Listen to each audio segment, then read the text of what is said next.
Hello everyone, welcome to today's video on RDS, Introduction to Relational Database Services. Now, in this video, we are going to see the importance of RDS and how we can use RDS along with EC2 to deploy a simple app on the cloud. Okay, now why do we use RDS? RDS is a managed database service provided by AWS. So in this, you don't have to worry about uh, managing the database server or the storage or the migrations or the backups. Everything is done by AWS. So the only thing you have to worry is about using the service, right? Now the charges are similar to the charges that are there for EC2. Based on the type of instance that you use, your charges will be there, right? So now um a better way to learn about RDS is to jump directly into hosting a website using RDS, right? So to do that, I have created a simple app using Express. Okay, so I will share this repo in the description. Now this app is very simple, so I will just quickly explain what this app is. So it is using Express.js and it also uses MySQL as the database backend. Okay, so if I open package.json, you can see in the dependencies I am using MySQL, I am using Express and some other libraries which I am using for setting up the environment variables. Okay, now if you go through the code, you will see there are few files that are JavaScript files which are very important. The first one is db.js. So db.js is nothing but a file which is used to connect to the database and do the required queries. Okay, so you can see there is a delete, there is an insert, there is a select. All these queries are done inside this db.js. The another file is the app.js. This is the actual entry point of our app, which is the place where all our logic is there. Okay, I'm using a template engine called nunchucks, that is a .njk format. Okay, uh, and finally there is another file, setup.js. This file is simply created so that I don't have to manually go inside the database and create the tables. Okay, so all it does is checks if the table already exists. If it already exists, then it just quits. But if the table does not exist, then it runs this query to create the required tables. That's it. Okay, so what this file does is we don't have to manually get inside the database and create the tables. We just run this file and the tables are automatically created. Okay, so that's it. So this is about the app. It's a simple notes app where you can take the notes and the notes get saved in the database. Okay, so let's see how to deploy this. Okay, now the code part, that is the backend part, will be stored inside EC2. So it's a simple EC2 app where we host the JavaScript code with the help of Node.js on an EC2 instance. Okay, the database part will be hosted on RDS. Okay, now how does EC2 know where to connect, right? So for that we will be creating few environment variables. So you can see there is a file called env.example. So we will make a copy of this and save it as .env and then change these things to the required parameters. Okay, now obviously these things we will have to change based on our RDS configuration. Okay, so we will see how to do the entire thing one by one. Okay, so first step, let's set up the EC2 instance. Okay, so it has nothing to do with RDS for the time being. We will first set up EC2 and then switch to RDS. So let's go to EC2. So if you have not watched the EC2 video, then I would suggest to first watch that, so that you know exactly what steps I'm doing. Okay, so first step is to create a key pair. So I will create a key pair, nodes key, ppk, create a p pair. Okay, it will get downloaded. I will save it. Okay, then security groups, I will create a new security group. The security group is nodes sg. Okay, and the default VPC is fine. The inbound rule, I will need SSH for, because it's a Linux server, and I will also need let me just check which port this is going to work. So it's going to work on port 3000, so we will need port 3000 opened here. That's it. And outbound rules is there already, so you don't need to touch anything in the outbound rules. Only inbound rules we will configure. Okay, once this is done, create security group.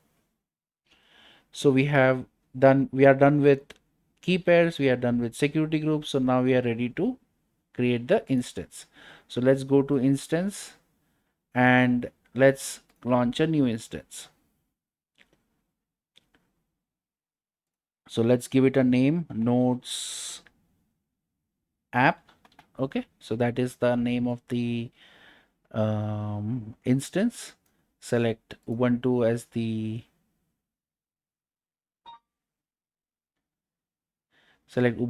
the OS. Let's go, it will be T2 micro as the instance type. The key pair, we already have created a key pair, so select that. Then go down, security group, select an existing security group and select the nodes SG security group. Then let's go down, the storage is fine, the number of instances is 1, this is also fine. Click on launch instance. So it hardly took a minute for our instance to be there, right? So now I will just refresh and you can see our notes app is now running. Now when I see this, you can see I have a public IP, but there is no elastic IP. So the next step will be to get an elastic IP. So let's go down to networking, go to elastic IPs, allocate an elastic IP and click allocate. So once we get the elastic IP, now we have to associate it with our instance. So click on associate, go to select the type as instance, select the nodes app as the instance, select the private IP, and you can check this out and click on associate. So this is the first step. So let's go to our instances. Now our instance is ready, right? So let's do a quick refresh to see the changes in effect. Let's go to our nodes app and let's go down. You can see our elastic IP. Copy this and let's use putty to connect to this. Okay, so let's go to putty,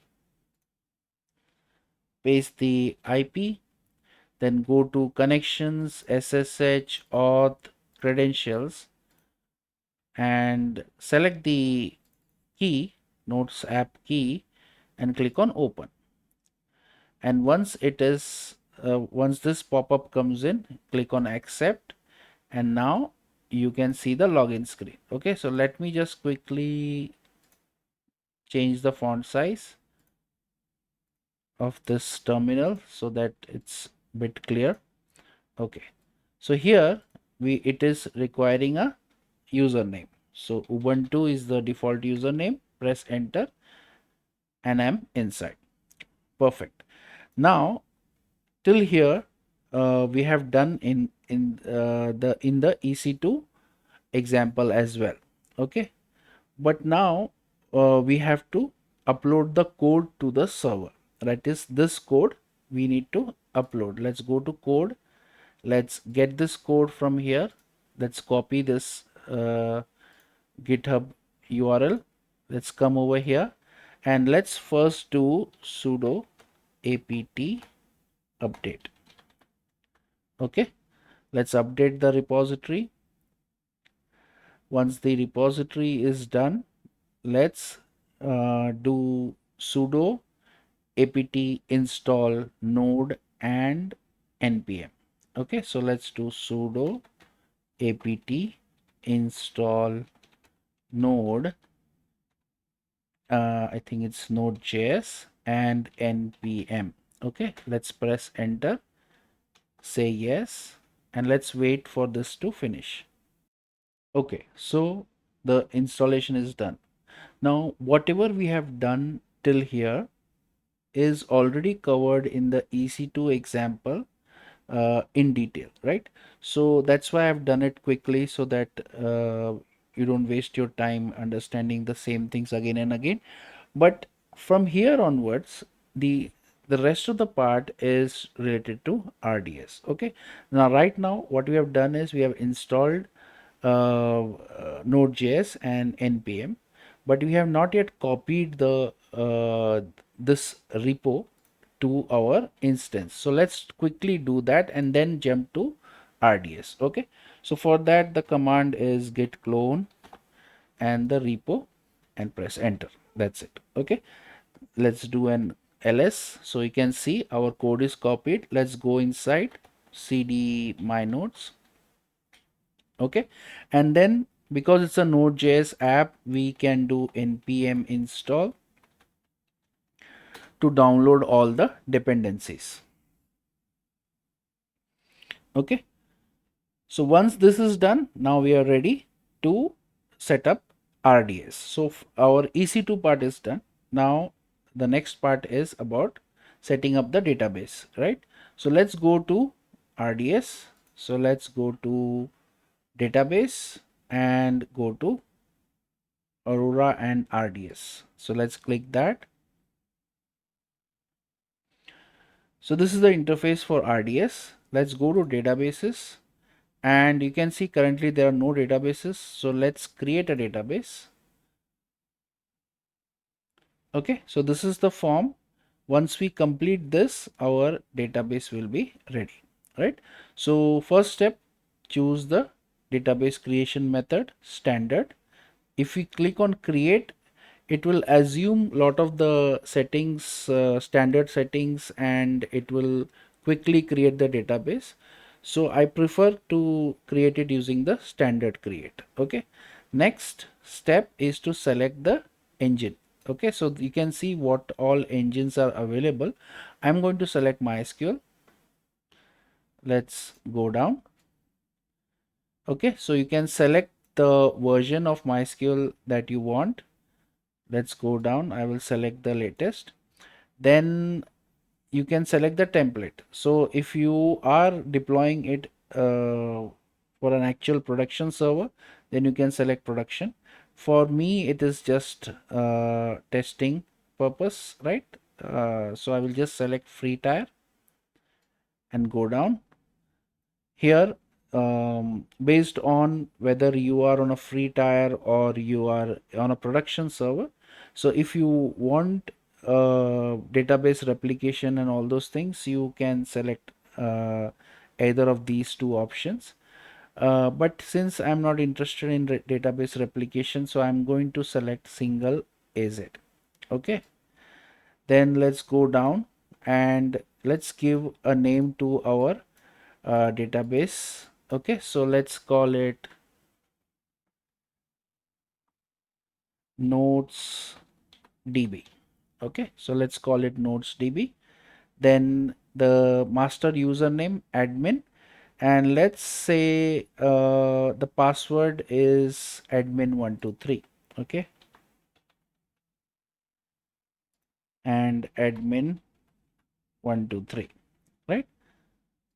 Let's go down. So instance configuration, so this is the instance type that will be used to create this particular instance of MySQL. So it will be T4G micro. Okay, it is having two sub CPUs and 1 GB of RAM. Okay, that is fine. Let's go down. So what should be the storage capacity of your MySQL database? So by default it is starting with 20 GB, so that is the minimum. So 20 GB is selected. If you want more, you can set it over here. Then let's go down connectivity. Now this is the most important part. That is the reason why we have done the EC2 part first. Okay, so we have hosted the app in EC2, and now EC2 is going to connect to RDS to store the store into the database. Right now, if you do not do this part, then you will have to configure your security group manually. Okay, so this is much better. So instead of doing this, I will say, since I've already created the EC2 instance, I will just say connect to EC2, and from the drop down you will have to select the your EC2 instance that you want RDS to be connected to. Okay, so let's select nodes app, and that's it. So let's go down. Okay, everything can be set to the default, and the security group you will select. Since we have already created a security group, we will select choose existing, and from here I will select the nodes SG. Okay, so that is the security group that we have created, and let's come down. Let's keep everything else the same. The authentication will be password based authentication. Let's go down. If you want, you can enable monitoring. So for the time being, I don't want any monitoring. So let's click on create database. Let's click create, and that's it. So now our database will be created once this process is done. Okay, so that's it. Close, and you can see it is still getting created. Okay, so we will give it a few seconds and come back. Okay, so the database is up and working. So let's select the database and get inside the database. So you can see our database is available and it is running.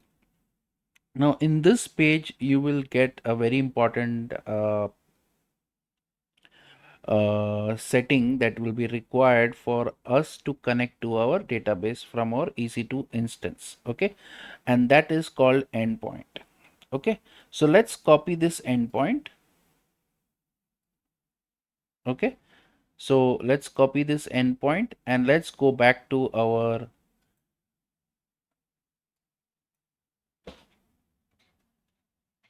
EC2 instance. Okay, now here let's do a simple ls, and as I've explained you before, there is, let me do an ls minus a. Okay, so that hidden files can also be seen. You can see this file, right? This is the file where all the database related settings are going to be stored. So let's create a copy of this. So let's do cp dot env example2 dot env. Okay, so let's copy that. Now if I do ls minus a, you can see I have now two files. One is this file, the original file, and one is this file. So this is the place where we have to update the settings. Okay, so let's open this inside an editor. So let's say nano and .env. Okay, so if I open this, you can see there are few settings. The key, this should be something random, so since it is already random, we will not change it. The app port is where the app is running, that is fine, 3000 is fine. Now the most important are these four things. Okay, so these four things are going to be our um, first is the endpoint. So db host is going to be the endpoint that we have copied. Okay, so let's paste that over here. I think I have to copy that again, so let's copy this and let's paste it. So in putty, if you want to paste anything, you just right click and you can paste it. Okay, so I pasted the endpoint. Next is the user, and if you remember, when we created the database, the in the connection phase, the username was mentioned as admin, and the password that I've entered was admin123. Okay, and the last part is the database, that is the notes database. Okay, now currently this database is not existing, so we will have to connect to the database and create this database first. Okay, so let's save it, control O, save it, and control X to exit. Okay, so once this is done, then we are ready to connect to the database and create the first database called notes. Okay, so let's see how to connect to the now the instance on which this RDS is running, we cannot directly connect to it.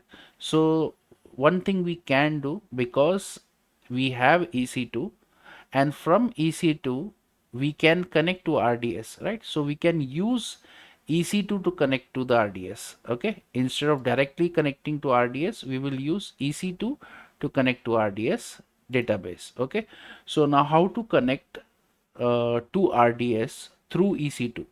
Okay, so one way is using a MySQL client. Okay, so let's try if MySQL is already installed.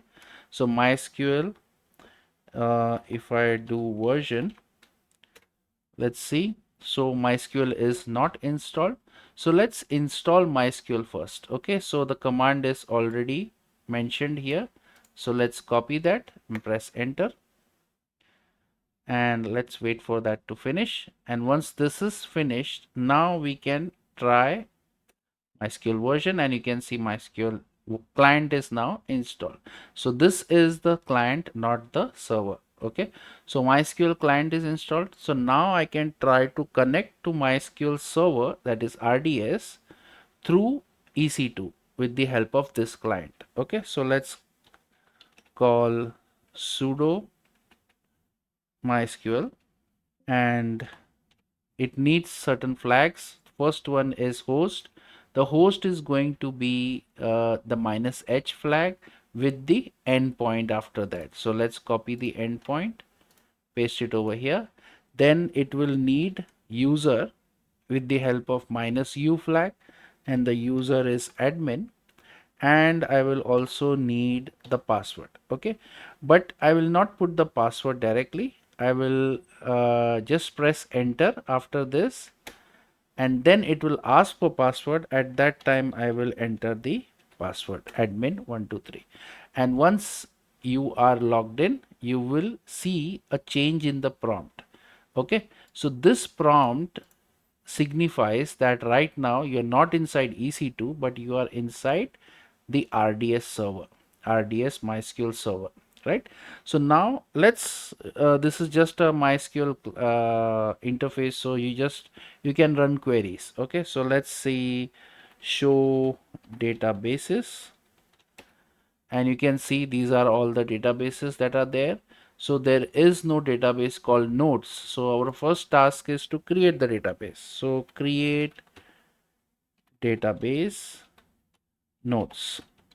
Okay, press enter. Now let's show databases again, and you will see there is a notes database now. Okay, that's it. This is what we wanted to do. Okay, now if you don't want to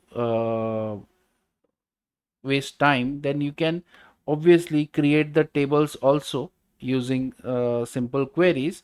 But since we have already created a setup file, we will use that to create the tables, okay, instead of wasting time over here. So let's just do exit, and we are now outside MySQL. Now we are back to EC2, right?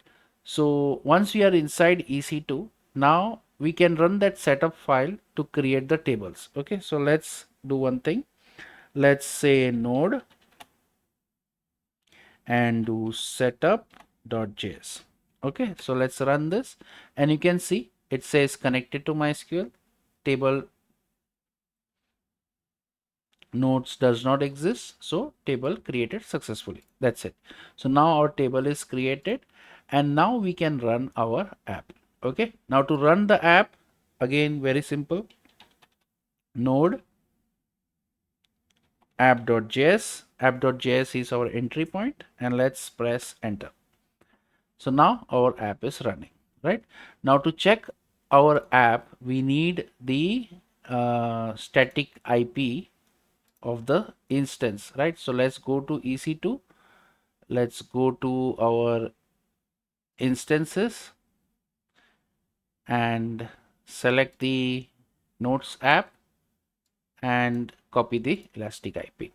Okay, so let's open our tab, put the elastic IP over here and the port address, that is 3000, and let's check out, continue, and you can see our nodes app is working perfect, right? So you can create app, create nodes. So let's add some entries and click save, and you can see it got the first ID. Perfect. You can create a few more, second one and a third one. Okay, and then you can delete any. So everything is working, so perfect. So you can see all the entries, right? So right now there are two entries, ID number 1 and ID number 3. Okay, so let's just verify whether it's actually getting stored inside RDS or not, right? So let's stop this server, press Ctrl C. So now the server has stopped. Now if you try to refresh this, you can see the server is dead, right? So to keep the server running, we will run it in the background. So for that, what you can do is run the server again, but instead of running it like this, put ampersand at the end. So whenever you have any command and you want to run it in the background, you just put ampersand at the end and press enter. So you can see after that you have executed this particular command in the background with this process ID, right? So now you don't have to worry about shutting down the server, right? So once this is done, now we can log in to the MySQL client again and test out whether our entries are there. So let's go back to this command, press enter, put the database password, press enter. So use notes, that is our database name. Okay, so now let's do show tables. You can see there is one table called nodes. Okay, and fortunately the name of the database is also nodes, so the table and the database name is nodes. So anyway, so let's see how many records are there inside nodes. Okay, so for that I will just do select star from nodes. Okay, so you can see there are two entries inside this with an ID 1 and ID 3. So if we check here, you can see there is one ID and the second one is ID 3. Perfect. So you can see everything is getting stored inside RDS itself, right? Perfect. So let's do an exit, and now we are outside RDS and inside EC2. Perfect. So that is how you can create a simple uh, RDS and EC2 website. Okay, so here the purpose of EC2 is to host the source code of your app, and the purpose of RDS is to store the database, store the data of the database, right? Okay, so that's it. So now once your app is done, you should also know or also understand how to shut down everything, right? So always remember, whenever you want to delete the resources, do it in the reverse order, um, the way in which you have created, go in the reverse order so that you can delete properly, right? So since we have created RDS at the end, we will go to RDS first. So let's go to database, RDS, and first go to database and delete the database first. Okay, so go to select the database, go to actions and click on sorry, delete. Okay, so do you want to create a final snapshot? I don't want to create. Retain automated backups? No. Okay, and finally acknowledge. And then in most of the delete actions, you may find something like this. This is just to be sure that you actually want to delete. Okay, so I will just type delete me and click delete. And that's it. So now the database is getting deleted. It will take some time. So till then we will go to EC2. Okay, now before deleting the instance, I would first like to delete the elastic IP. So let's go to elastic IP, first disassociate, then release. Okay, once the IP is released, then we can go to instances and delete the notes app. So select the app, go to instance state and terminate. That's it. Now this will take some time to delete. So till that time you can come to security groups. Similarly, you can delete the security groups as well as you can delete the key pairs if it is no longer required. Okay, the process is the same. You just select it, go to actions and click on delete. Okay, so that is it for this particular tutorial on how to use RDS along with EC2 to deploy a simple app. Okay, thank you everyone. I hope you enjoyed this video.